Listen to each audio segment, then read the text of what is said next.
Այս ամենը հաշվի առնելով, մենք որպես Քրիստոսի եկեղեցու հավատարիմ զավակներ, բարդավոր ենք խստորեն բարձրացայն եւ անթրտելիորեն պահանջել Քարեկին երկրորդի անհետացկելի հրաժարականը։ Անոր ներկայությունը կաթողիկոսական գահին կշարունակե վնասնել մեր Սուրբ եկեղեցին, վարկաբեկել անոր անունը եւ հիասթափեցնել մեր ժողովուրդը։ Մենք նոր սկիզբ, մաքրության, հոգևոր վերածնունդի եւ իսկական առաջնորդության կարիք ունենք եւ ոչ թե շարունակական անկումի։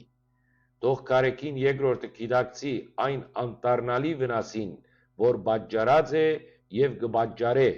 մեր Սուրբ եկեղեցու եւ հայ ժողովրդին,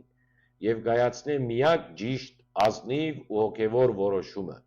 ճանապարհ բանալով դեպի հոգևոր բարենորոգումներ եւ մեր եկեղեցու վերականգնումը։